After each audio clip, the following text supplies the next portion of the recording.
Hello friends, എല്ലാവർക്കും good morning. അപ്പോൾ പത്തരമാറ്റിൻ്റെ ഇന്നത്തെ എപ്പിസോഡിലേക്ക് എല്ലാവർക്കും സ്വാഗതം. നമ്മുടെ പത്തരമാറ്റ് കുറച്ച് വൈകിപ്പോയി, എന്നാലും ഒരു അടിപൊളി എപ്പിസോഡുമായിട്ടാണ് വന്നിരിക്കുന്നത്. അപ്പോൾ നമുക്കതൊന്ന് കേട്ട് നോക്കിയാലോ അല്ലേ. അങ്ങനെ നന്ദുവിൻ്റെ സ്റ്റേഷനിലേക്ക് രണ്ട് ഗുണ്ടകളെയും കൊണ്ടുവരികയാണ് പോലീസുകാർ. അപ്പോൾ എന്താ പ്രശ്നം എന്നൊക്കെ നന്ദു ചോദിക്കുകയാണ്. സാറേ, ഇവർ മദ്യപിച്ചിട്ടാണ് വണ്ടി ഓടിച്ചത്. ഇവർ നന്നായിട്ട് കുടിച്ചിട്ടുണ്ട്. പിന്നെ മദ്യപിച്ച് വണ്ടി ഓടിച്ച് ഒരു ചെറിയൊരു കുട്ടിയുടെ ദേഹത്തേക്ക് വണ്ടി ഇടിച്ചു എന്ന് പറയുക. ഇത് കേട്ടതും നന്ദുവിനാകെ അരിശ്യം വരികയാണ്. 6 വയസ്സുള്ളൊരു കുട്ടിയാണ് സാറേ. ആ കുട്ടിയുടെ മേത്തേക്കാണ് ഇവന്മാർ വണ്ടി ഇടിച്ചതെന്ന് പറയുക. അപ്പം എന്താടാ, നീയൊക്കെ പാതിരാത്രി മദ്യപിച്ച് വണ്ടി ഓടിക്കോടാ എന്നും പറഞ്ഞുകൊണ്ട് നമ്മുടെ നന്ദു തുടങ്ങി അവിടെ വല്ലാതെ ഇങ്ങനെ ദേഷ്യപ്പെടാനായിട്ട്. അപ്പോൾ പറയാണ്, സാറേ, ഞങ്ങളോട് കൂടുതൽ ദേഷ്യപ്പെടേണ്ട ആവശ്യമൊന്നുമില്ല. ഞങ്ങളുടെ മര്യാദ കൊണ്ടാണ് ഞങ്ങൾ ഇങ്ങോട്ട് വന്നത്. അല്ലായിരുന്നെങ്കിലേ ഞങ്ങളുടെ പൊടി പോലും കാണില്ലായിരുന്നു സാറേ എന്ന് നന്ദുവിനോട് പറയാം. അപ്പോൾ ഇത് കഴിഞ്ഞപ്പോഴേക്ക് നീയൊക്കെ ആരാണെന്നാണ് നിന്റെ വിചാരം? ഇവിടെ കിടന്ന് കൂടുതൽ ഭരിക്കാമെന്ന് നീ വിചാരിച്ചോ? നടക്കില്ലടാ, അതൊന്നും എൻ്റെ അടുത്ത് ചിലവാകില്ല എന്നൊക്കെ പറഞ്ഞപ്പോഴേക്കും മേഡം ആരാണെന്നാ മേഡത്തിൻ്റെ വിചാരം? ഞങ്ങളുടെ ദേഹത്ത് തൊട്ട് കളിച്ചാലേ ശരിയാക്കി കളയും മേഡത്തിനെ എന്നിങ്ങനെ പറഞ്ഞപ്പോഴേക്കും ഓഹോ, അത്രയ്ക്കായോ? നിന്റെ ദേഹത്ത് തൊട്ട് കളിച്ചാൽ നീ എങ്ങനെ കംപ്ലൈൻറ്റ് ചെയ്യുന്നതാണ്? എനിക്കതൊന്ന് കാണണമല്ലോ എന്നും പറഞ്ഞുകൊണ്ട് നന്ദു ഇവന്മാരുടെ കാറിനടിച്ച് പടക്കെന്ന് പറഞ്ഞു അറ്റ പൊട്ടീരാണ്. ഒന്നും മിണ്ടാൻ പറ്റത്തൊരവസ്ഥയായി ഈ ഗുണ്ടകൾക്ക്. ഇവിടെ വന്നിട്ട് എൻ്റെ സ്റ്റേഷനിൽ വന്നിട്ട് നീ എന്നെ ഭരിപ്പിക്കുന്നോ? പോലീസുകാരോട് ഒട്ടും മര്യാദ ഇല്ലാത്ത നിന്നേക്കെ ഒരു പാഠം പഠിപ്പിക്കാൻ തന്നെയാടാ വിചാരിച്ചിരിക്കുന്നത്. ഇനി നീയൊക്കെ ഒന്ന് പുറത്ത് പോകണമെന്ന് എനിക്കൊന്ന് കാണുമല്ലോ. ഇവനെയൊക്കെ പിടിച്ച് അകത്തിട് എന്നൊക്കെ പറഞ്ഞപ്പോഴേക്കും മേഡം ചുമ്മാ ഞങ്ങളുടെ മേല് കുതിര കയറാൻ നിൽക്കരുത്. മേഡത്തിന് ഞങ്ങളെക്കുറിച്ച് അറിയില്ല. നീ ആരാണെങ്കിലും എനിക്കെന്താടാ, പോലീസുകാരെ പേടിപ്പിക്കാൻ വേണ്ടി വരുന്നു നീയാ എന്നും പറഞ്ഞുകൊണ്ട് ഇവർ രണ്ടുപേരെയും കൂടി വലിച്ച് അഴിച്ചുകൊണ്ട് നേരെ പോവാണ്. അപ്പോൾ ഇവരുടെ സ്ഥലവും കാര്യങ്ങളൊക്കെ ചോദിച്ചു കഴിഞ്ഞപ്പോഴേക്കും ഇന്ന സ്ഥലം എന്ന് പറഞ്ഞപ്പോഴേക്കും അവിടെ CCTV ക്യാമറയുണ്ട്. എന്നാലും അവിടെ വെച്ച് തന്നെ സംഗതികളെല്ലാം ഞങ്ങൾ കണ്ടുപിടിച്ചോളാം എന്നും പറഞ്ഞുകൊണ്ട് ഇവരെ ലോക്കപ്പിൻ്റെ ഉള്ളിലോട്ട് ആക്കുക. അങ്ങനെ നന്ദു ആണെങ്കിൽ ഉള്ള മൂടും പോയി ഒന്ന് ഹാപ്പി ആയിട്ട് വന്നതായിരുന്നു. അപ്പോഴേക്കും 2 എണ്ണം കയറി വന്നിരിക്കുന്നു മനുഷ്യൻ്റെ മൂഡ് നശിപ്പിക്കാൻ വേണ്ടി. ദൈവമേ, ഇനിയിപ്പോൾ ഞാൻ ഈ ഗുണ്ടകളോട് ഒരുപാട് ഇങ്ങനെ ഷൗട്ട് ചെയ്തതിൻ്റെ ഗ്ലാമറൊക്കെ പോയോ? അനിയുടെ മുന്നിലേക്ക് ഇങ്ങനെ ചെല്ലാനുള്ളതല്ലേ എന്നും പറഞ്ഞുകൊണ്ട് നമ്മുടെ നന്ദു കണ്ണാടിയൊക്കെ എടുത്ത് ഇങ്ങനെ നോക്കുക തൻ്റെ ഗ്ലാമർ പോയെന്നൊക്കെ. എന്തായാലും അനി എന്നെ എന്നും കാണല്ലേ, പിന്നെ എൻ്റെ ഗ്ലാമർ ഇച്ചിരി പോയാലെന്താ കുഴപ്പം? എൻ്റെ ഗ്ലാമറൊന്നും പോയിട്ടില്ല. എനിക്കിപ്പോൾ ഗ്ലാമർ പോയാലും അനി എന്നെ മറക്കുകയൊന്നുമില്ല. അനിക്ക് എന്നോട് ഭയങ്കര സ്നേഹമായിരിക്കും. ഏതായാലും ഇപ്പം തന്നെ പോകണം. പാവം, ഞാൻ 10 മണിക്ക് എത്താമെന്ന് പറഞ്ഞതായിരുന്നു. ഇപ്പം തന്നെ മണി 10:30. അതുകൊണ്ട് ഉടനെ തന്നെ അവിടെ എത്തണം. 12 മണിക്ക് കേക്ക് മുറിക്കാമെന്ന് പറഞ്ഞിരിക്കുകയല്ലേ. അതുകൊണ്ട് ഇപ്പം തന്നെ എത്തണമെന്ന് പറഞ്ഞുകൊണ്ട് നമ്മുടെ നന്ദു നല്ല സെറ്റപ്പായിട്ട് അവിടെ നിന്ന് സ്റ്റേഷനിൽ നിന്ന് ഇറങ്ങാം. അപ്പോൾ അവിടെ സ്റ്റേഷനിൽ നിന്ന് ഇറങ്ങിയപ്പോൾ 2 പോലീസുകാരവിടെ കാവലിട്ട് നിൽക്കുന്നുമുണ്ട്. അപ്പോൾ അതാ വരുന്നടാ നവീൻ. അപ്പോൾ നവീൻ ഇങ്ങനെ കയറി വരികയാണ്. അപ്പോൾ നവീനേട്ടനോ? എന്താ നവീനേട്ടാ? അത് പിന്നെ നന്ദുവിനോട് എനിക്ക് ചില കാര്യം പറയണം. അയ്യോ നവീനേട്ടാ, എനിക്ക് പൊട്ട് സമയമില്ലല്ലോ നവീനേട്ടാ, എനിക്ക് കുറച്ച് തിരക്കുണ്ട്, അതുകൊണ്ട് ഞാൻ പുറത്തേക്ക് ഇറങ്ങിയതാണ്. ഇത്ര തിരക്കോ? ഇത്ര തിരക്കാവാൻ എന്താണ് കാരണം നന്ദു? ഒരു അത്യാവശ്യമുള്ളത് കൊണ്ടാണ്. എനിക്ക് നന്ദുവിനോട് കുറച്ച് സംസാരിക്കാനുണ്ട്.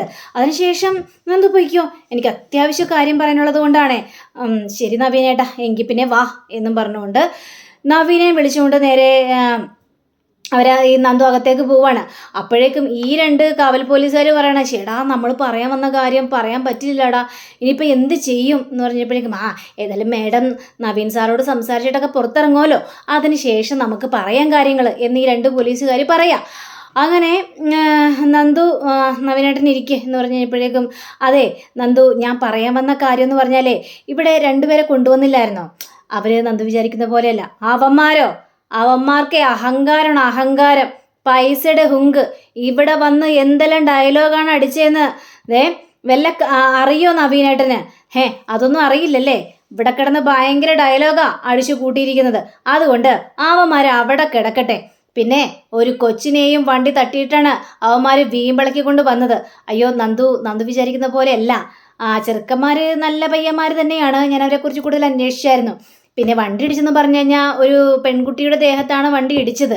അവിടുത്തെ CCTV ക്യാമറ എല്ലാം പരിശോധിച്ചായിരുന്നു ഞാൻ. അങ്ങനെ പരിശോധിച്ച് കഴിഞ്ഞപ്പോഴേക്കും അവരിൽ ന്യായമാണ് ഞാൻ കണ്ടത്. കാരണം ഡ്രൈവ് ചെയ്തവൻ മദ്യപിച്ചിട്ടുണ്ടായിരുന്നില്ല. അത് നവീനേട്ടൻ പറഞ്ഞ സത്യം തന്നെയാണ്. അതിലൊരുത്തൻ മദ്യപിച്ചിട്ടുണ്ടായിരുന്നില്ല. അത് തന്നെയാണ് നന്ദു പറയുന്നത്. അപ്പോൾ മദ്യപിച്ച് വണ്ടി ഓടിക്കുന്നവരെ പിടിച്ചാലും ശിക്ഷിച്ചാലും കുഴപ്പമൊന്നുമില്ലല്ലോ. അപ്പോൾ ഈ മദ്യപിക്കാതെയല്ലേ വണ്ടി ഓടിച്ചത്. പിന്നെ അവർ ഭയങ്കര സ്ലോവിലായിട്ട് തന്നെയാണ് വണ്ടി ഓടിച്ചിട്ട് വന്നത്. പക്ഷേ ആ സമയത്തായിരുന്നു ഒരു കുട്ടിയോ അമ്മയും കൂടി ഓട്ടോറിക്ഷ ഇറങ്ങുന്നത്. ഈ കുട്ടിയാണെങ്കിൽ ഒന്നും ചിന്തിക്കാതെ പെട്ടെന്ന് തന്നെ റോഡ് ക്രോസ് ചെയ്യായിരുന്നു. ആ സമയത്താണ് ഇവരുടെ വണ്ടിയുടെ മുന്നിൽ വന്ന് ഈ കുട്ടി വീഴുന്നത്. അങ്ങനെയാണ് ആക്സിഡൻറ്റ് സംഭവിച്ചത്. പിന്നെ അത്രയും സ്പീഡ് കുറച്ച് വന്നതുകൊണ്ട് കുട്ടി മരണത്തിലേക്കൊന്നും പോയില്ല, രക്ഷപ്പെടുകയും ചെയ്തു.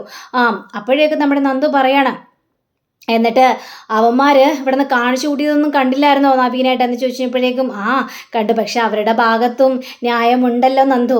അപ്പം നമുക്ക് അതിൽ കൂടുതൽ കയറി പിടിക്കാനായിട്ട് സാധിക്കില്ലല്ലോ. പിന്നെ അവന്മാർ അത്ര വലിയ പ്രശ്നക്കാരനൊന്നും അല്ലെന്നേ. ചില സാഹചര്യങ്ങൾ കൊണ്ടാണല്ലോ. എല്ലാം ആ കുട്ടിയുടെ മിസ്റ്റേക്ക് തന്നെയായിരുന്നു. പിന്നെ അമ്മ കുട്ടിയെ നോക്കേണ്ടതായിരുന്നു. അത്രയും സ്പീഡ് കുറച്ച് വന്നത് കൊണ്ടാണല്ലോ കുട്ടിക്ക് ഒന്നും സംഭവിക്കാതിരുന്നത് എന്നൊക്കെ നവീൻ പറയാണ്. നവീനേട്ടൻ പറഞ്ഞതിൽ എനിക്ക് വിശ്വാസമുണ്ട്. കാരണം നവീനേട്ടൻ കള്ളം പറയില്ലെന്ന് എനിക്കറിയാം. അതുകൊണ്ട് നവീനേട്ടൻ എനിക്ക് വിശ്വാസമുണ്ടെന്ന് പറയാണ്. അതേ നന്ദു, ഞാൻ പറഞ്ഞത് സത്യം തന്നെയാണ്. ന്യായത്തിൻ്റെ ഭാഗത്ത് നിൽക്കണമല്ലോ.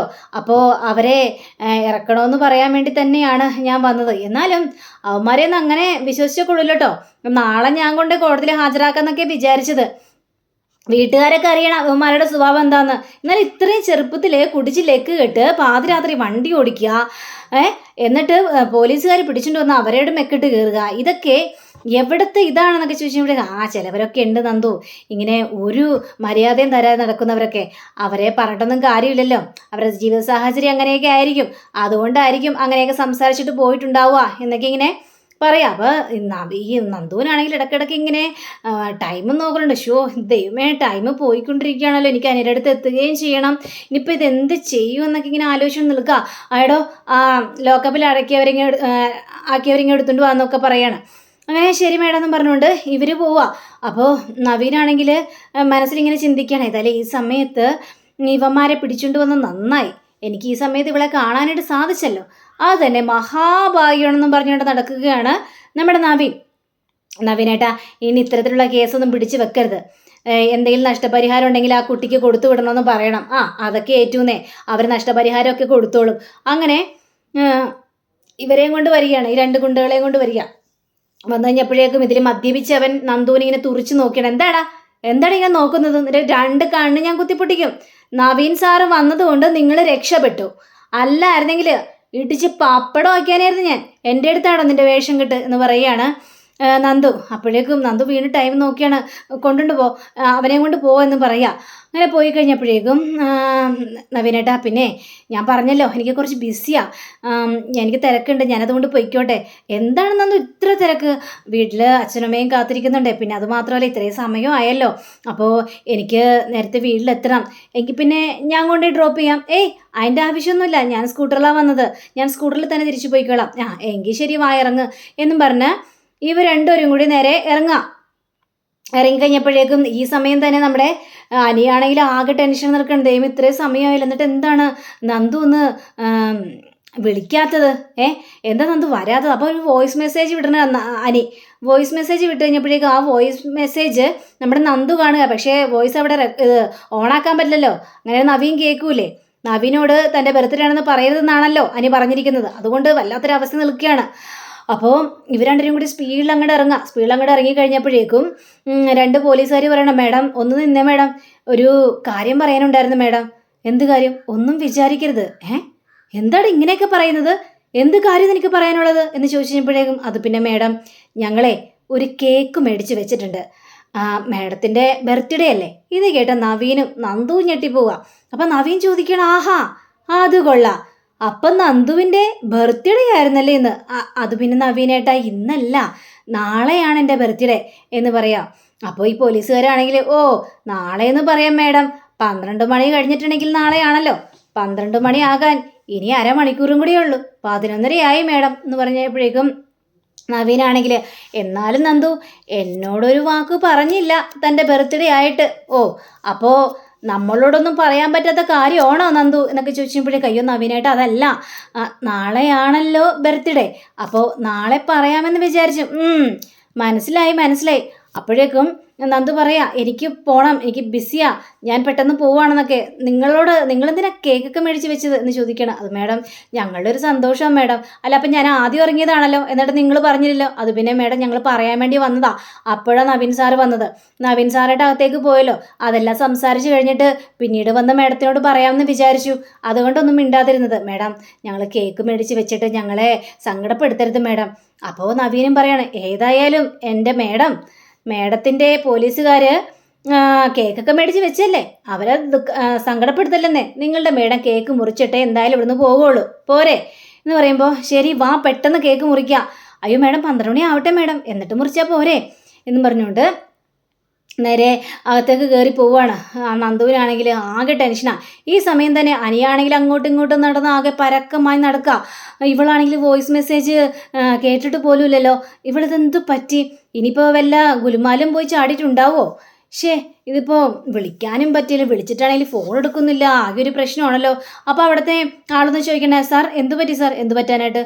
അല്ല ആളെത്തിയില്ലേ സാർ? ഇല്ല ആളെത്തിയില്ല സാർ, ഇതിപ്പോൾ 12 മണി ആകാറായല്ലോ, 12 മണിയാകുമ്പോൾ എത്തുമെന്ന് നോക്കാം എന്ന് പറഞ്ഞിട്ട് ഇയാളെ പറഞ്ഞു വിടുക. അപ്പോൾ എനിക്കാണെങ്കിൽ ആകെ സങ്കടവും വരികയാണ്. അങ്ങനെ കേക്ക് മുറിക്കുന്ന ആ ഒരു രംഗം കാണിക്കാം. അങ്ങനെ കേക്ക് എടുത്ത് വെക്കുകയാണ്. കേക്ക് എടുത്ത് വെച്ചിട്ട് നന്ദു ഇനി കേക്ക് മുറിച്ചോളൂ എന്ന് പറയുകയാണ്. അങ്ങനെ നന്ദു മനസ്സോടുകൂടി തന്നെ അനിയെ സങ്കടപ്പെടുത്തിക്കൊണ്ട് തന്നെ നമ്മുടെ നന്ദോടെ കേക്ക് മുറിക്കുന്ന ആ സമയത്താണ് പെട്ടെന്ന് ആനിയുടെ ഫോണിലും 12 മണിയെന്നുള്ളൊരു ബെല്ലടിക്കുന്നത്. അയ്യോ ദൈവം 12 മണിയെ എന്നിട്ട് പോലും എത്തിയില്ലല്ലോ, അവളെ വിളിക്കാം എന്നൊക്കെ വിചാരിച്ചുകൊണ്ട് ഈ അനി വീണ്ടും വിളിക്കുക നന്ദുവിൻ്റെ ഫോണിലേക്ക് വിളിച്ചു കഴിഞ്ഞപ്പോഴേക്കും എടുത്തതൊരു വനിതാ പോലീസാണ്. സാറേ ഇവിടെ മേഡത്തിൻ്റെ ബർത്ത്ഡേക്ക് കേക്ക് കട്ട് ചെയ്യുക. ഇത് കേട്ട് അനി ഞെട്ടിപ്പോവാ. സാർക്ക് വീഡിയോ കാണിച്ചു തരട്ടെ ഞാൻ എന്നും പറഞ്ഞുകൊണ്ട് ബാക്ക് ക്യാമറ എടുത്ത് കാണിച്ചു കൊടുത്തു കഴിഞ്ഞപ്പോഴേക്കും കാണുന്ന രംഗം ഈ നവീനും നന്ദുവും അങ്ങോട്ടും ഇങ്ങോട്ടും കേക്ക് വായിലേക്ക് വെച്ച് കൊടുക്കുന്ന ആ രംഗമാണ് അനി കാണുന്നത്. പിന്നെ പറയണോ, അതെനിക്ക് സഹിക്കാൻ പോലും പറ്റിയില്ല. അനി പെട്ടെന്ന് നമ്മുടെ ഫോൺ കട്ടാക്കണം. ഓഹോ അപ്പം അങ്ങനെയായിരുന്നല്ലേ എന്ന് ചിന്തിക്കുകയാണ്. അപ്പോൾ അനിയാണെങ്കിൽ ഇതൊട്ടും സഹിക്കാൻ പറ്റാത്തൊരവസ്ഥ. അപ്പം അനിയോട് അയാൾ വീണ്ടും വന്ന് ചോദിക്കണം, അയ്യോ സാറേ 12 മണി കഴിഞ്ഞല്ലോ സാറേ, ആളെത്തിയില്ലേ? 12 മണി കഴിഞ്ഞെങ്കിലോ? പിറ്റേ ദിവസം ആയല്ലോ. എനിക്ക് സൂര്യനോട് പിറ്റേ ദിവസം ആവണമെന്ന് പറയാൻ പറ്റുമോ? ഇല്ലല്ലോ, താനൊന്ന് പോടോ എന്ന് പറഞ്ഞ് അനി ഭയങ്കര ദേഷ്യത്തോടെ പറഞ്ഞയക്കുകയാണ്. എന്നാലും അവൾ ഇങ്ങനൊരു ചതി എന്നോട് ചെയ്യണ്ടായിരുന്നു. എൻ്റെ ജീവിതത്തിൽ എന്താണ് ഇങ്ങനെയൊക്കെ സംഭവിക്കുന്നത്? MDയുടെ സ്ഥാനം എനിക്ക് വേണ്ടെന്ന് ഞാൻ വിചാരിച്ചു, പക്ഷേ അതെൻ്റെ തലയിലേക്ക് വന്നു. ഇപ്പോൾ നന്ദുവിൻ്റെ കൂടെ എനിക്ക് കേക്ക് മുറിക്കണമെന്ന് ആഗ്രഹിച്ചു, പക്ഷേ അതെനിക്ക് വന്നില്ല. ഇപ്പോൾ എൻ്റെ മുന്നിൽ കാണാൻ പാടാത്ത സംഭവങ്ങളെല്ലാമാണ് ഞാൻ കാണുന്നത് എന്ന് ദുഃഖിച്ച് നമ്മുടെ അനി അവിടുന്ന് പോകാനായിട്ട് ശ്രമിക്കുകയാണ്. അതെ ഞാൻ ഇവിടുന്ന് പോവാണ്. ഇനി അഥവാ അവൾ വരുന്നതാണെങ്കിൽ പറഞ്ഞേര്, സ്വയം കേക്ക് മുറിച്ച് കടിച്ചു മുറിച്ച് തിന്നോളാനായിട്ട് എന്നും പറഞ്ഞുകൊണ്ട് പോവാണ് നമ്മുടെ അനി. അപ്പോൾ ഇതൊക്കെ കേട്ട് കഴിഞ്ഞപ്പോഴേക്കും ഇയാൾക്കും വല്ലാത്തൊരു ബുദ്ധിമുട്ട് തോന്നുക. അപ്പം അങ്ങനെ വനിതാ പോലീസ് വന്ന് നമ്മുടെ നന്ദുവിനോട് പറയണം, അതെ അനി മേഡം വിളിച്ചിട്ടുണ്ടായിരുന്നു. മേഡം വിളിച്ചായിരുന്നു, എന്നിട്ടോ?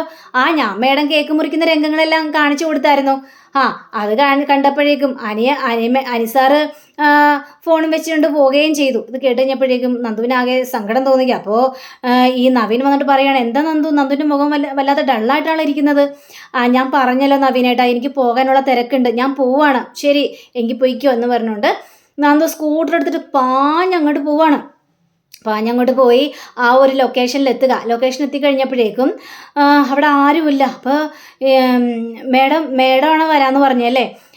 അനിസാറ് പോയല്ലോ മേഡത്തെ ഒരുപാട് കാത്തിരുന്നായിരുന്നു, പക്ഷേ വല്ലെന്ന് കഴിഞ്ഞപ്പോഴേക്കും പിണങ്ങിപ്പോയെന്ന് എനിക്ക് തോന്നുന്നത്. മേഡം ഒന്ന് വിളിച്ചു നോക്കൂ. ഞാൻ വിളിച്ചായിരുന്നു, പക്ഷേ ഫോൺ എടുക്കുന്നില്ല. അത് നേരത്തെ അല്ലേ, ഇപ്പം കൂടെ ഒന്ന് ഫോൺ വിളിച്ചു നോക്കുന്നേ. അങ്ങനെ നന്ദു വീണ്ടും വിളിക്കുകയാണ് അനിയെ, പക്ഷേ അനി അവിടെ ഫോൺ എടുക്കുന്ന പോലുമില്ല. അപ്പം അങ്ങനെയും കാണിച്ചുകൊണ്ടാണ് നമ്മുടെ ഇന്നത്തെ റിവ്യൂ ഇവിടെ അവസാനിച്ചിരിക്കുന്നത്.